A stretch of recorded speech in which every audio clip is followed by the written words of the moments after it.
Hello student, welcome to my channel. Today we will discuss the novel Hard Times. It was written by Charles Dickens. Charles Dickens ने इसे Victorian time period में novel को लिखा और ये publish हुआ 1854 के अंदर। और मैगजीन जो था हाउस होल्ड जो वर्ड्स था उसमें सीरियल वाइज पब्लिश हुआ। और ये ऑटोबायोग्राफिकल एलिमेंट है क्योंकि इसमें जो दो क्लासेस का डिस्कस किया गया है, एक बोर्शवाजी क्लास जो कि अपर क्लास जो कि फैक्ट्रीज और लैंड को ओन करती थी मींस ऑफ प्रोडक्शन को, दूसरी जो क्लास थी वो प्रोलेटेरिएट क्लास थी जो वर्किंग क्लास थी और जिनको आप कह सकते हैं हैंड्स इस नॉवल के अंदर एज अ हैंड्स के तौर पर पोर्ट्रे किया गया। विक्टोरियन टाइम पीरियड वो टाइम पीरियड था जहाँ इंडस्ट्रियलाइजेशन जो थी इंग्लैंड में बूम पे थी। और लेकिन उसके साथ प्रोग्रेस तो कर रहा था इंग्लैंड, लेकिन जो वर्किंग कंडीशन और क्वालिटी ऑफ लाइफ थी वर्किंग क्लास की, it was very pathetic. Science और टेक्नोलॉजी एडवांसमेंट कर चुकी थी जिसकी वजह से यहाँ के लोग हर चीज़ को रैशनल वे से देखते थे, फैक्ट्स में देखते थे। और जो इम्पोर्टेंट जो ह्यूमन बींग्स की नेचर से रेलिवेंट जो ट्रेड्स है जो कि रोमांटिक टाइम पीरियड में हमने डिस्कस किए थे, जैसे इमेजिनेशन था, फैंसी फुल जो ट्रेड्स थे, और ये वो क्रिएटिविटी थी जो कि इस टाइम पीरियड के लोगों में लैक करती थी। इसी तरह यहाँ पे exploitation of the lower class को डिस्कस किया गया है, lower class hands working class को, जिसके अंदर एक ससी ज्यूब जो कि प्रोमिनेंट करेक्टर है इस नॉवल का। इसी तरीके से स्टीफन पूल है जो कि एक हैंड है जो कि वर्किंग क्लास से बिलोंग करता है और फैक्ट्री एरिया में काम करता है। इसी तरीके से रिचल है जो उसकी लवर है। और इसी तरीके से एक इम्पॉर्टेंट जो स्लेक ब्रज के नेम से एक इम्पॉर्टेंट कैरेक्टर है जो कि also included in the hand. Slack जो ब्रिज था वो पर्सन था जो कि यूनियन डेवलप करने में बहुत ज़्यादा आपको प्रोमिनेंट नज़र आएगा, जो ये चाहता था कि फैक्ट्री के जो जितनी भी वर्कर्स थे वो मिलकर एम्प्लॉयर के खिलाफ जो है एहतजाज करें। लेकिन जो स्टीफन पूल था वो इसके अगेंस्ट था। और वो ये चाहता था इससे इसकी निस्बत जो इनके दरमियान टेंशन है एम्प्लॉयर और एम्प्लॉयज़ के दरमियान उसको सॉर्ट आउट किया जाए, रिजॉल्व किया जाए। क्योंकि जब इन यूनियन की सूरत में जब स्ट्राइक की जाएंगी तो इससे मज़ीद एम्प्लॉयर और एम्प्लॉयज़ के दरमियान में टेंशन इंक्रीज़ होंगी। यहाँ पे एक इम्पॉर्टेंट जो कॉन्सेप्ट डिस्कस किए चार्ल्स डिकन ने वो है यूटिलिटेरियन कॉन्सेप्ट है, जिसमें कंसिडर किया जाता है कि वो चीज़ जो majority of the people in the country के अंदर या एरिया के अंदर वो लोग जो डिसीजन जो सही समझते हैं उसको अप्लाई कर देते हैं बाकी लोगों पर। ये प्रोमिनेंट क्लास होती है और इनके व्यूज़ को ही कंसिडर किया जाता है, जो ये समझते हैं कि इसकी वजह से जो उनके डिसीजन है उनकी वजह से मेजॉरिटी ऑफ द पीपल को फ़ायदा पहुंचेगा। इसके अलावा सेटिंग के हवाले से ही जो सारा नॉवल है सेट किए गए एक कॉक टाउन है वहाँ पे, जो कि इंडस्ट्रियल और डिप्रेस्ड एरिया है नॉर्थ ऑफ द इंग्लैंड, जो मिल टाउन है और जिसे रूल किया गया है ब्लीचलैंड यूटिलिटेरियन। अगर इसी तरीके से अगर देखें तो चार्ल्स डिकन का जो स्टाइल है वो बहुत ज़्यादा इन्फ्लुएंस्ड थे पिक्रस टेक्निक से, रोमांटिक स्टाइल से और अरेबियन स्टाइल से और कैरी क्रिएचर स्टाइल से। अब यहाँ यही वजह है कि उन्होंने दो सिनेरियो क्रिएट किए हैं यहाँ पे, एक वो कि जिसमें आप इमेजिनेटिव रोमांटिक स्टाइल जो क्रिएटिविटी का स्टाइल है, जो करेक्टर ससी ज्यूब है उसको रिप्रेजेंट कर रहा है, और उसके साथ साथ जो दूसरा है यूटिलिटेरियन कॉन्सेप्ट जो कि मिस्टर थॉमस ग्रेट ग्राइंड को रिप्रेजेंट कर रहा है और इसी तरह बॉर्नर बाय है उसको रिप्रेजेंट कर रहा है। अब यहाँ पे कुछ मैं बताना चाहूँगी उनकी टेक्निक के हवाले से, उनके स्टाइल के हवाले से, कि उन्होंने इसके अंदर ह्यूमर का भी इस्तेमाल किया है, इसी तरह आयरनी और सटायर। जो विक्टोरियन सोसाइटी है उसके जो सोशल जीवल्स हैं उनको इस नॉवल के थ्रू जो है हाईलाइट किया है। किस तरीके से क्लास डिफरेंसेस जो ब्रिटिशर्स हैं उनकी लाइफ के अंदर कितने ज़्यादा क्रूशल थे, और किस तरीके से जो क्लास डिफरेंसेस ने वर्किंग क्लास को बहुत ज़्यादा इफ़ेक्ट किया। और इसी तरह उन्होंने बेसिकली विक्टोरियन टाइम पीरियड के कल्चर को भी डिपिक्ट किया और क्रिटिसिज्म भी किया कि किस तरीके से ह्यूमन बींग्स को दो हिस्सों में या दो कैटेगरीज में डिवाइड किया गया है। इसी तरीके से अब ह्यूमन कंडीशन को रिप्रेजेंट करता है ये नॉवल। अब सबसे पहले जो करेक्टर है वो सर थॉमस ग्रेट ग्राइंड का है। ऐसा पर्सन जो कि एक वेल्दी मर्चेंट है, ठीक है, और he was the founder of the school और रिप्रेजेंट करता है बोर्शवाजी क्लास को। उसके 5 बच्चे हैं और he wanted to teach teach the students of his school the जो कॉन्सेप्ट यूटिलिटेरियन का कॉन्सेप्ट था उसको, कि वो हर चीज़ को जब भी अपनी ज़िंदगी में कोई डिसीजंस करें फैक्ट्स को रैशनल वे को अडॉप्ट करें, और डिस्करेज करता था इमेजिनेटिव और फैंसीफुल स्टाइल को, जो कि एक ह्यूमन नेचर थी। इसी ब्रॉट अप अपब्रिंगिंग की वजह से टॉम और लूजिया, जो उनकी दोनों बच्चे थे, उनकी लाइफ बहुत हद तक स्पॉइल हुई। यहाँ पे मैं आपको एक बात बताना चाहूँगी उनके बारे में, यहाँ कुछ लाइन्स के, now what I want is the facts, teach these boys and the girls facts alone are wanted in the life and the plant nothing else but root out everything else. ठीक है, और इसी तरीके से वो जो great grand वो कहते थे, जब मुखातिब करते थे ससी ज्यूब को, जो कि एक अडॉप्टेड गर्ल थी, जो कि एक सर्कस क्लाउन की बेटी थी, और जब उसके फादर के डिसअपेयर होने के बाद थॉमस ग्रेट ग्राइंड ने उसे अडॉप्ट किया था, तो उसे हमेशा गर्ल नंबर 20 करके मुखातिब करता था। लेकिन जो ससी ज्यूब है, although she was studying in his school, but लेकिन वो बहुत ज़्यादा सेंसिटिव और इमेजिनेटिव पर्सनालिटी की बंदी थी, काइंड थी, और उसने अपनी लाइफ के अंदर जो वैल्यूज़ ग्रेट ग्राइंड ने अपने स्कूल्स के थ्रू इम्पोज की थी, उसे अडॉप्ट करने के बजाय फ्री विल को कंटिन्यू रखा। जैसे कि जो ग्रेट ग्राइंड था वो कहता था, you can only form the mind of reasoning animals upon the facts and nothing else will ever be of any of the service to them, and this is the principle on which to bring up my own children, and this is the principle I bring up these children and strict to the facts, sir। ये वो concept थे जो कि great grind के थे, जो कि उसने अपने स्कूल के बच्चों के अंदर अडॉप्ट किए थे। जो मिसिज ग्रेट ग्राइंड थी, जो कि मदर थी टॉम की भी और लूजिया की भी, और इनकी पर्सनालिटी के बारे में हम क्या कह सकते हैं, ऐसी पर्सनालिटी जो लैक ऑफ एनर्जी थी, जो ऑल द टाइम अपने बच्चों को ये एम्फेसाइज करती थी, they have to follow the rules and regulations and values which were set by the mister Thomas Gradgrind. और मुझे किसी भी किस्म की कंप्लेन नहीं आनी चाहिए, ठीक है, सब्जेक्ट से रेलिवेंट। और मिसेस जो थी Gradgrind and didn't share the interest where the husband facts, ये उनका थोड़ा सा पॉइंट ऑफ व्यू था। सेकंड जो करेक्टर था वो टॉम ग्रेट ग्राइंड का था, जो कि बेटा था mister and Mrs great grind का। और मिस जो थी दोनों जो चिल्ड्रन थे उनकी अपब्रिंगिंग में मिस्टर ग्रेट ग्राइंड ने अहम रोल प्ले किया। जो टॉम था he was the eldest son था, और इसके अलावा जब उसने ग्रेट ग्राइंड के जो असूल को अपनी ज़िंदगी में अडॉप्ट किया, तो वो उसका जो एटीट्यूड था बड़ा रिबेलियस किस्म का था, घर छोड़ गया, फिर उसने बैंक में जाकर नौकरी कर दी, माउंटेन पाई के बैंक में, और फिर उसके अंदर जो ड्रिंकिंग की, गैम्बलिंग की हैबिट्स और हिपोक्रेसी जैसी बैड हैबिट्स डेवलप हुई। लेकिन वो अपनी बहन जो लूजिया थी उससे मोहब्बत करता था, और लेकिन but he also loves the money, और उसने बहुत ज़्यादा गैम्बलिंग और ड्रिंकिंग की वजह से डेट भी अपने ऊपर चढ़ा लिया था। एट लास्ट उसने इन सब से गेट रिड करने के लिए जो बॉर्नरबाई था, जो कि उसका ब्रदर इन लॉ भी बाद में बना, जो है उसके जो था बैंक था उसके अंदर रोबरी भी की। लूजिया जो थी वो डॉटर थी mister and Mrs Thomas great grind की थी, और ऐसी पर्सनालिटी थी आप कह सकते हैं विदाउट एनी इमोशंस, ठीक है, और एलिनेटेड पर्सनालिटी। और जो ग्रेट ग्राइंड की जो ब्रिंगिंग थी उसने उसके अंदर डिप्राइव पर्सनालिटी को डेवलप किया। और she has to get marry with a Bounderby, लेकिन वो अपने हस्बैंड से मोहब्बत नहीं करती थी। और क्योंकि बंडर बॉय भी जो था वो भी सिमिलरली सेम ग्रेट ग्राइंड की तरह ही फैक्ट्स, रैशनलिज्म, सेल्फ इंटरेस्ट और आप कह सकते हैं फैक्ट्स पर बिलीव करता था। और after marry to that person उसे रियलाइजेशन हुई कि वो उससे मोहब्बत नहीं करती। She just got married to please her father.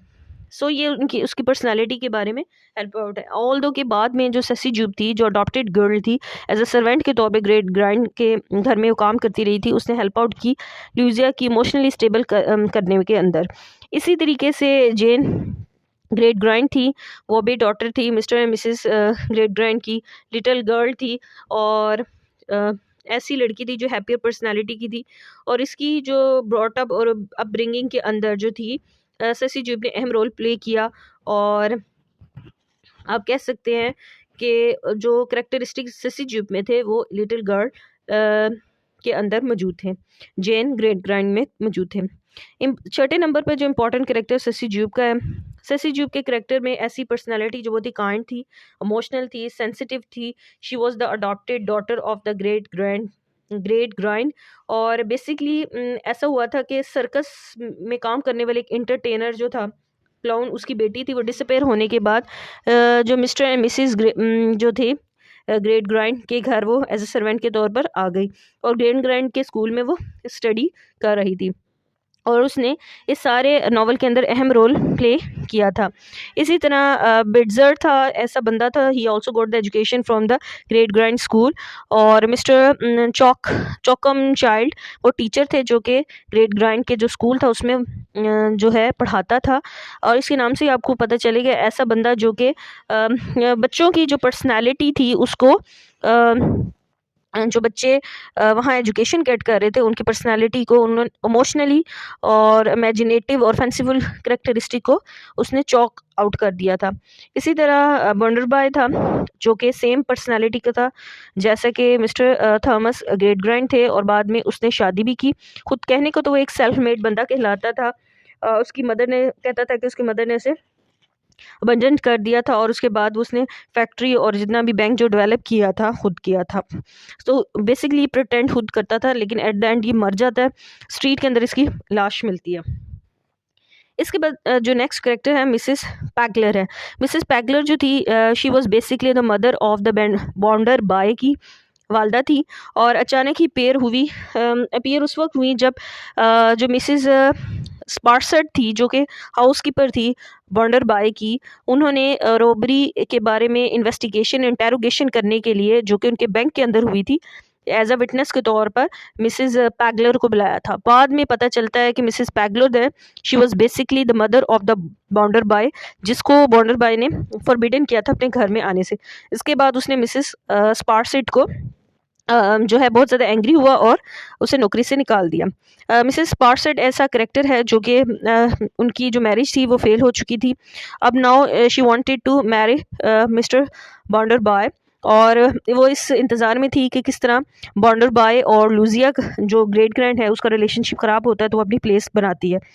Rachel she was also the lower labourer, और जिनको हैंड कहा जाता है, और बेसिकली ये भी जो थी लवर थी स्टीफन पूल की। स्टीफन पूल जो था एक हैंड था जो कि फैक्ट्री के अंदर काम करता था बॉन्डर बाय के फैक्ट्री के अंदर, और बहुत ही काइंड पर्सनैलिटी का बंदा था, और बेसिकली वो चाह रहा था कि फैक्ट्री जो वर्कर्स हैं उनकी प्रॉब्लम्स को सॉर्ट आउट कर दिया जाए, और उस सिलसिले में जो वो कर सकता था उसने किया।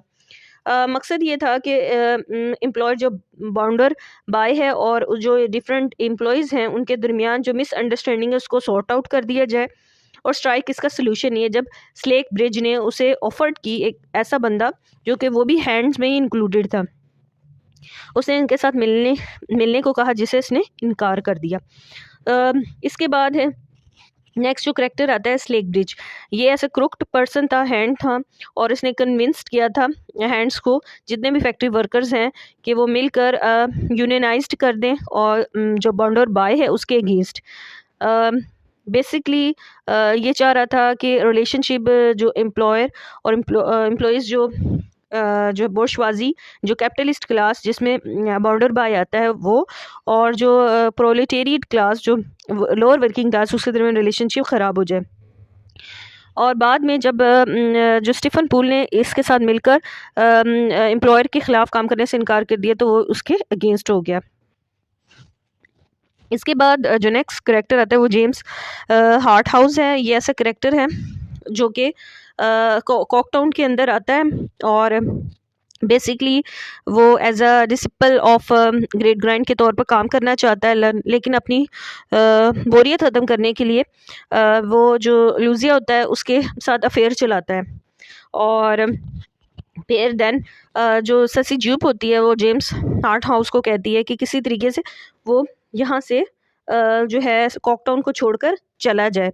और ऑल्दो के वो जो मिसेस स्पार्सेट होती है वो विटनेस होती है कि जब जेम्स हार्टहाउस ने और जो ल्यूजिया ग्रेट ने डिसाइड किया होता है कि at the night they will meet, लेकिन जो ल्यूजिया होती है वो उस टाइम के अंदर जो जेम्स हाउस से नहीं मिलती बल्कि अपने बाप के घर चली जाती है और अपने शोर का घर छोड़ देती है।